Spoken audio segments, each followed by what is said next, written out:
अच्छा, रश्मि रथी सुनाने के लिए कहे थे, आओ सुना देते हैं, सुनो ध्यान से। बाबू ये कहानी है उस समय की, जब श्री कृष्ण बाबू धृतराष्ट्र के दरबार में गए थे मैत्री समझौता लेके। जब पांडवों का बाबू अज्ञातवास पूरा हो चुका था 12 वर्ष के वनवासों के बाद, तो दुर्योधन कह रहा था कि हम तो आपको हस्तिनापुर और इंद्रप्रस्थ देंगे नहीं, वो अपना मांग रख रहे थे। युद्ध की ठन गई थी, लेकिन श्री कृष्ण क्या बोले कि नहीं, युद्ध मानवता के खिलाफ है, इस कारण हम युद्ध नहीं चाहते हैं। और युद्ध नहीं चाहते हैं तो हमें अंतिम क्षण तक क्या करना चाहिए, सामने वाले से इस बात के लिए राजी होना चाहिए कि हम अपना स्वाभिमान भी ना बेचें, अपना स्वाभिमान भी ना गिराएं और युद्ध भी नहीं हो। इसके लिए क्या गए थे, धृतराष्ट्र के दरबार में गए थे। अब इसी के बारे में बाबू वो रश्मि रथी नामक पुस्तक में रामधारी सिंह दिनकर लिखते हैं। सुनिएगा ध्यान से वो क्या लिखते हैं। बाबू वो लिखते क्या हैं, लिखते हैं कि वर्षों तक वन में घूम घूम बाधा विघ्नों को चूम चूम सह धूम धाम पानी पत्थर पांडव आए कुछ और निखर।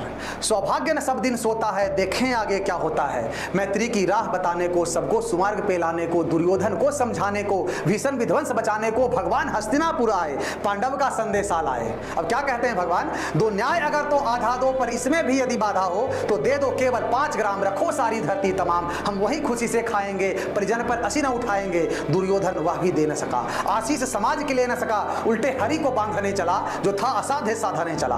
अब इसमें बात लिखते हैं क्या कि जब नाश मनुज पे छाता है, पहले विवेक मर जाता है।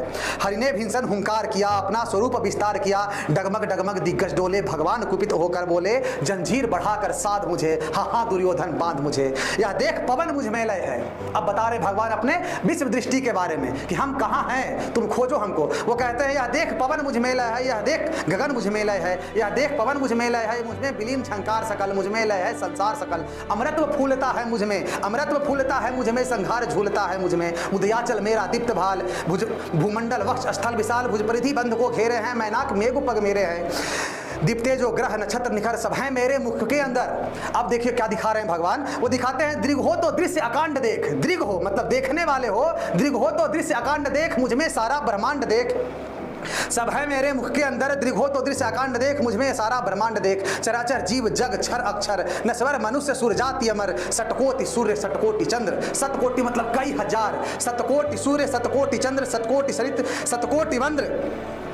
उसके बाद लिखते हैं, सतकोटि विष्णु ब्रह्मा महेश, सतकोटि विष्णु जलपति धनेश, सतकोटि रुद्र, सतकोटि काल, सतकोटि दंडधर लोकपाल, जंजीर बढ़ाकर साध इन्हें, हाँ दुर्योधन बाध मुझे। भूलोक अतल पाताल देख, गत और अनागत काल देख, यह देख जगत का आदि सृजन, यह देख महाभारत का रन, मृतकों से पटी हुई भू है, पहचान कहाँ इसमें तू है। अंबर में कुंतल जाल देख, ये पद के नीचे पाताल देख, मुट्ठी में तीनों काल देख, मेरा स्वरूप विकराल देख। सब जन्म मुझी में पाते हैं, सब लौट मुझी में आते हैं, जीवा से करती ज्वाल सघन, सांसों में पाता जन्म पवन। पड़ जाती मेरी दृष्टि जिधर, हंसने लगती है सृष्टि उधर, जब ही मूंदता हूँ लोचन, छा जाता चारों ओर मरण। बांधने मुझे तू आया है, जंजीर बड़ी क्या लाया है, यदि मुझे बांधना चाहे मन, पहले तू बांध अनंत गगन। सुने को साध न सकता है, वह मुझे बांध क्या सकता है। हित वचन नहीं तूने माना, हित वचन नहीं तूने माना, मैत्री का मूल्य न पहचाना, तो ले मैं भी अब जाता हूँ। अंतिम संकल्प सुनाता हूँ, अंतिम संकल्प सुनाता हूँ, याचना नहीं अब रण होगा, याचना नहीं अब रण होगा, जीवन जया की मरण होगा।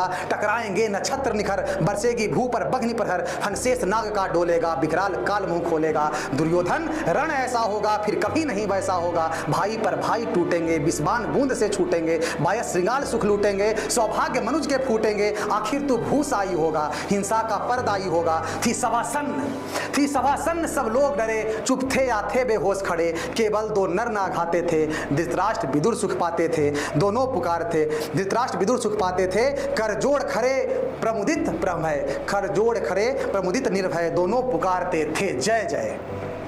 तो ये थी बाबू कृष्ण की चेतावनी, जो रश्मि रथी में रामधारी सिंह दिनकर द्वारा लिखा गया कि तुम सब हमारे अंदर हो। कोई सामर्थ्य नहीं है किसी के पास कि कोई कुछ कर ले, लेकिन जब नाश मनुष्य पे छाता है तो पहले तो बुद्धि मर ही जाएगा ना। तो ये बाबू कृष्ण का सर्ग था।